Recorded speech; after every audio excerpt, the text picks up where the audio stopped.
सबसे बड़ी समस्या आती है कि हम जब बाज़ार में ओपल लेने गए हैं तो ओपल में इथोपियन और ऑस्ट्रेलियन पहचाने कैसे। लेकिन जब आप रत्न को आप पहनेंगे और जब इथोपियन ओपल पे पानी पड़ेगा तो वो ट्रांसपेरेंट हो जाएगा। ये बहुत बड़ी पहचान है, इसे जल्दी आपको लोग नहीं बताएंगे। ये केवल ज्वेलर्स के बीच में ही रहता है या बहुत कम लोग इस विषय में आपको पब्लिकली जानकारी देंगे। भक्तों नमस्कार, हमारे चैनल अस्तित्व दर्पण में एक बार फिर से आप सभी का हार्दिक स्वागत है। इस बार फिर से आए हैं रतन विज्ञान केंद्र अमित शर्मा जी के पास, जो बहुत ही अच्छे ज्योतिषाचार्यों में से एक हैं। इनका एक शॉप लखनऊ में है, रहीम नगर चौराहे के पास में, और दूसरा जो है हनुमानगढ़ी के पास में, अयोध्या जी के पास में है। तो अब फिर से एक बार, चूँकि पिछला वीडियो आप लोगों को बहुत ही अच्छा लगा, आपने बहुत ही सराहा, और इसीलिए हम अगला वीडियो इनसे बनाने के लिए आए हैं इनके पास में। और इस बार हम इनसे ओपल के बारे में जानकारी लेते हैं कि ओपल का ओरिजिन है या ओपल का जो कॉस्टिंग वगैरह होती है वो कैसे कैसे होती है, कितनी कितनी तरह के ओपल आते हैं, कहाँ कहाँ से आते हैं, वो हमें बताएं। और हमारे दर्शकों को हमें उम्मीद है कि ये वीडियो बहुत ही पसंद आएगा। तो आइए चलते हैं अमित भैया के पास में। अमित भैया नमस्ते। नमस्ते भैया, जय श्री राम। आप सभी दर्शकों को बहुत बहुत धन्यवाद हमारी पिछली वीडियो को बहुत पसंद करने के लिए। इस बार हम आपको, जैसा कि भैया ने कहा, ओपल रत्न के बारे में जानकारी देंगे। देखिए, ओपल रत्न मुख्य रूप से ऑस्ट्रेलिया से और इथोपिया से, दो जगह से आते हैं। ऑस्ट्रेलियन ओपल और इथोपियन ओपल आपको बाज़ार में मिलते हैं। ओपल एक सिलिका से जुड़ा रत्न है, मतलब एक खनिज होता है जिसे सिलिका बोलते हैं, और उससे ही मुख्य रूप से बनते हैं। और ओपल रत्न शुक्र ग्रह के लिए पहना जाता है। हालांकि ओपल का प्राचीन ग्रंथों में बहुत अच्छे से उल्लेख नहीं है, लेकिन हम आज इसे, पहले विदेशों में लोग इसे प्रेम के लिए पहनते थे, अक्टूबर मंथ का रत्न के रूप में इसे जाना गया। लेकिन हमारे यहाँ इसको शुक्र से दर्शाया गया, यानी प्रेम को हमारे यहाँ शुक्र से दर्शाया गया, और इसीलिए फिर ज्योतिष के क्रम में ओपल रत्न को हम शुक्र ग्रह से जोड़ के धारण करते हैं। ये तो हुआ ज्योतिषीय क्रम में। आइए हम आपको बताते हैं कि ओपल को किन किन आधारों से आप देख के उसके प्राइस कैटेगरी को पहचान सकते हैं। तो ओपल मुख्य रूप से जो है ये सफ़ेद रंग का रत्न होता है। इसमें कुछ काले, कुछ ट्रांसपेरेंट रत्न भी आते हैं, काले ओपल भी होते हैं। ओपल नीली आभा वाला भी आपको दिख सकता है, लेकिन बाज़ार में सामान्य रूप से आपको सफ़ेद ओपल ज़्यादा देखने को मिलेंगे।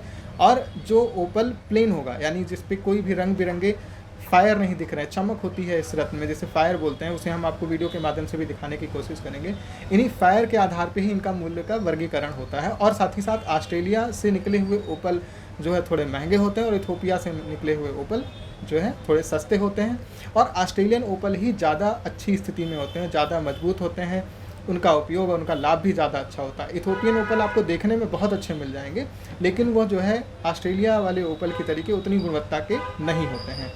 सबसे बड़ी समस्या आती है कि हम जब बाज़ार में ओपल लेने गए हैं तो ओपल में इथोपियन और ऑस्ट्रेलियन पहचाने कैसे।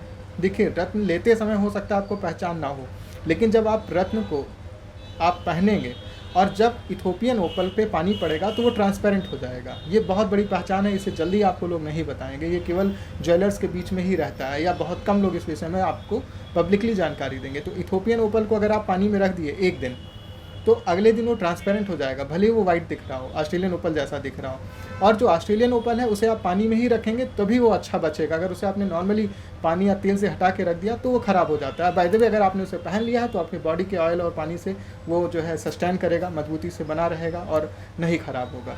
यानी कि ऑस्ट्रेलियन ओपल को और इथोपियन ओपल को पानी के माध्यम से आप पहचान सकते हो। ये एक सरल विधि है। आइए हम कोशिश करते हैं आपको रत्न को पास से दिखाने की। ये ओपल है, यहाँ पे हमने निकाल के रखा है आप दर्शकों के लिए। ये जो ओपल है ये प्लेन ओपल है, यानी कि इसमें हम आपको दिखाने की कोशिश करेंगे। ये बिल्कुल भी इसमें फायर नहीं है, कोई चमक नहीं है। ये ओपल जो है प्लेन ओपल कहलाएंगे। और ये ऑस्ट्रेलियन ओपल है, ये भी ऑस्ट्रेलियन, ये भी ऑस्ट्रेलियन, ये भी ऑस्ट्रेलियन, और ये इथोपियन ओपल है।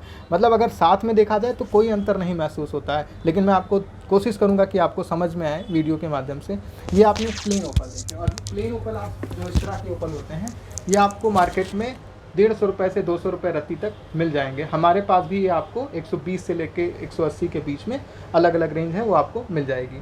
फिर इसके बाद आता है ओपल में ये जो फायर होती है, मुझे लगता है कि इसमें आपको ये चमक दिख रही होगी, मैं पूरी कोशिश करूँगा। ये जो चमक होती है ओपल में, इन्हीं से इसकी मूल्य का वर्गीकरण करते हैं। अब जैसे इसमें एक ही तरफ चमक है, दूसरी तरफ चमक नहीं है, तो ये ओपल जो है लगभग आपको 1200-1500 के आसपास प्रति रत्ती के भाव से मिल जाएगा। फिर इसके बाद ऐसे हाथ में रख के ऐसे लिया आता है तो इसके बाद फिर आप ये देखेंगे इसमें अब आ रही है। दोनों तरफ जो है चमक आपको दिखेगी, अच्छी चमक दिखेगी इसमें, और इसमें दोनों तरफ चमक है, इन रत्नों में दोनों तरफ चमक है। ये ओपल में और अच्छे माने जाएंगे। इसमें जितनी अच्छी फायर इस तरह से दिखेगी आपको, आप ओपल उतना ही अच्छा मानेंगे, और जितनी सफ़ेद प्लेटफॉर्म पे जितना वाइटनेस के साथ होगा उतना ही अच्छा मानिए ओपल। ये ओपल लगभग मार्केट में आपको 3000 के आसपास प्रति रत्ती तक मिल जाएगा। और फिर इसके बाद मैं एक इथोपियन ओपल दिखा देता हूँ। इथोपियन ओपल में चमक बहुत अच्छी है, लेकिन इनमें क्या होता है कि इनकी मजबूती उतनी अच्छी नहीं होती है, जल्दी ख़राब हो जाते हैं। इसे आप कम समय के लिए ही धारण कर पाएंगे। नेचुरल होते हैं ये भी रत्न, लेकिन इनकी गुणवत्ता उतनी अच्छी नहीं मानी जाती, इसलिए इथोपियन का चलन कम है। ऑस्ट्रेलियन ओपल सभी ज्योतिषी प्रमुख रूप से इसको अपनाते हैं, और ये काफ़ी अच्छा जो है रिस्पांस भी देता है ऑस्ट्रेलियन ओपल। इथोपियन सुंदर बहुत लग रहा है, ऐसा ऑस्ट्रेलियन ओपल भी आता है, लेकिन ऐसा ऑस्ट्रेलियन ओपल आज की रेट में से कम 5 से 7 हज़ार रुपये रत्ती तक आएगा। और ओपल के मूल्यों का हम सिर्फ इसी बात से नहीं जजमेंट कर सकते, ओपल का हम सिर्फ इस बात से जजमेंट नहीं कर सकते कि ओपल 3000 5000 रुपये प्रति रत्ती तक आएगा। भारतीय रुपयों के मूल्य के आधार पे ओपल 50-60 हज़ार रुपये प्रति रत्ती तक भी आ सकता है, लेकिन वो जो है सामान्यतः जो है बाज़ार में उसके चलन नहीं है। और चूँकि यह एक बहुत कमज़ोर रत्न होता है, ये बनाने के दौरान टूट सकता है, पहनने के दौरान टूट सकता है, मतलब बहुत ही सॉफ्ट होता है। तो इसलिए हम लोग जो है इसे अवॉइड करते हैं कि बहुत महंगा पहनाया जाए, क्योंकि ये शुक्र का यानी हीरे का, शुक्र का एक मुख्य रत्न है हीरा, हीरे का उपरत्न है जो है ओपल। तो ये जो है हीरे की जगह पे पहना जाने वाला एक उपरत्न है, और हीरे की जगह पहनने के लिए उपरत्न के तौर पे सफ़ेद पुखराज का भी उपयोग किया जाता है। हम किसी वीडियो में हम उसको भी कवर करेंगे कि सफ़ेद पुखराज को आपको दिखाएं। तो सफ़ेद पुखराज की जगह पे जैसे हीरा मुख्य रत्न हुआ, हीरे की जगह आप सफ़ेद पुखराज पहन सकते हैं, और जब आप सफ़ेद पुखराज से भी कम निवेश करना चाहें तो आप ओपल की ओर आ सकते हैं। इसलिए ओपल में आपको बहुत ज़्यादा महंगे रत्न जल्दी भारतीय बाज़ार में चलन में कम है।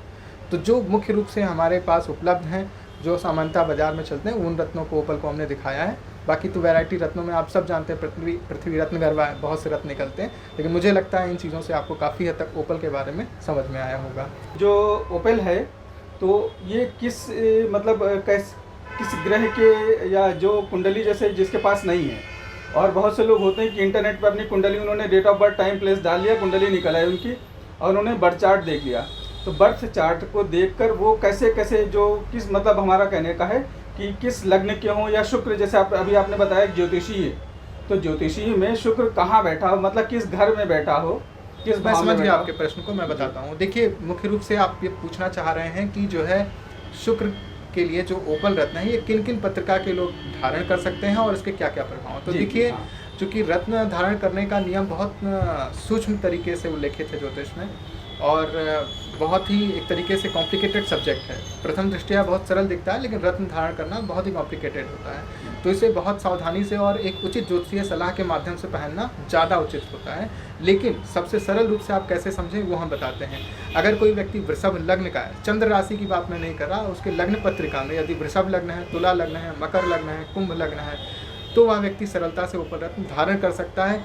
90% चांस सिर्फ इन्हीं लग्नों के हो जाने से हो जाता है कि वह व्यक्ति ओपल धारण कर सकता है। इसके अलावा यदि किसी व्यक्ति का शुक्र बहुत कमज़ोर स्थिति में है और मारक नहीं है, तो वह व्यक्ति भी जो है ओपल रत्न धारण कर सकता है। ओपल रत्न शुक्र ग्रह का है। शुक्र मुख्य रूप से हमारे जीवन में लग्जरी, विवाह, प्रेम और भूमि भवन वाहन के सुखों को भी दर्शाता है, यानी जिन भी चीज़ों से हमें सुख प्राप्त हो सकता है उन चीज़ों को दर्शाता है, और यह सभी लग्जरी के लिए बहुत महत्वपूर्ण रत्न है। और यदि पत्रिका में ऐसे योग बन रहे हैं कि आप ओपल धारण कर सकते हैं, तो मुझे लगता है ओपल ज़रूर धारण करें, उससे आपको अच्छा लाभ दिखेगा। तो और इस रत्न को तर्जनी उंगली में, इंडेक्स फिंगर में धारण करते हैं। कुछ विशेष परिस्थितियों में से अन्य मध्यमा या अनामिका में भी पहनाया जाता है, लेकिन उसके लिए ज्योतिषीय दृष्टिकोण से जो है जब तक आपको फलित ना किया जाए तब तक आप सिर्फ तर्जनी यानी इंडेक्स फिंगर में इसको जो है धारण करें। तो इसको किस दिन धारण किया जा सकता है? इसको शुक्रवार के दिन धारण करते हैं। शुक्रवार के दिन यदि रिक्ता तिथि ना पड़े तो उस दिन धारण करिए। शुक्रवार के दिन यदि पंचमी है, दशमी है, पूर्णा तिथि है, तो आप विशेषकर इसे धारण कर सकते हैं। मतलब शुभ तिथियों में शुभ तिथियों में और शुक्रवार का दिन, शुक्ल पक्ष को भी विशेष रूप से इसमें शामिल करना चाहिए जी। तो और उसका क्या कहते हैं कि किस धातु में पहना जाता है? चांदी और सोने दोनों में पहने जा सकते हैं, लेकिन सोने में, चांदी में इसको अवॉइड करना चाहिए, सोने में अवॉइड करना चाहिए। अच्छा। देखिए ओपल को सोने में, मैंने कहा सोने में लेके कई बार इसके विरोधात्मक स्थिति भी बनती है, लेकिन सोना जो है गुरु की धातु है, और शुक्र ग्रह जिसका यह उपरत्न है ओपल, शुक्र ग्रह मीन राशि में उच्च के होते हैं और मीन राशि में उच्च के होने के नाते ओपल सोने में अच्छा लाभ देगा। तो ये एक इसका ज्योतिषीय कारण है, मैंने इसे भी स्पष्ट कर दिया ताकि ये मन में भावना आए कि केवल चांदी में पहना जाता है, सोने में नहीं पहन सकते। तो यदि बृहस्पति की स्थिति और शुक्र की स्थिति दोनों कुंडली में अनुकूल है तो इसे आप सोने में भी पहन सकते हैं। जय श्री राम। ओपल के बारे में भैया ने जो जानकारी दी वो हमें विश्वास है आपको पसंद आई होगी, क्योंकि जितने भी वीडियोस मैंने यूट्यूब पे देखे हैं उन सारे वीडियोस में ये वीडियो सबसे बढ़िया वीडियो है, ये मेरी गारंटी। क्योंकि मैं और भी मैंने सारे ओपल के जो वीडियोस हैं वो मैंने सर्च किए थे, देखे थे, क्योंकि मैं बिना सर्चिंग के कोई भी दूसरा वीडियो जनरेट नहीं करता हूँ। और इसलिए मैं शर्मा जी के पास आया था, क्योंकि बहुत ही अच्छे ज्योतिषाचार्यों में से एक हैं ये। इनका चूँकि ज्वेलरी का कोई लेना देना नहीं है कि हाँ ज्वेलर्स का कोई संबंध हो, इनका ज्वेलरी से कोई संबंध नहीं है इनका, क्योंकि ये ज्योतिषाचार्य हैं और ये चाहते हैं कि हाँ जो लोग लाभ लेना चाहते हैं ज्योतिषी के माध्यम से वो इनसे लाभ ले सकते हैं। उसके लिए मैं डिस्क्रिप्शन बॉक्स में इनका नंबर दे रहा हूँ, आप इनसे डायरेक्ट बात कर सकते हैं। आप ज्योतिषी सलाह चाहते हैं तो ज्योतिषी सलाह के लिए भी इनके नंबर से आप कॉल कर सकते हैं। और रत्न के बारे में यदि आपको और अधिक जानकारी चाहिए तो वो भी आप इनको फ़ोन करके आप बात कर सकते हैं। हमारा वीडियो देखने के लिए आपको धन्यवाद। नमस्कार।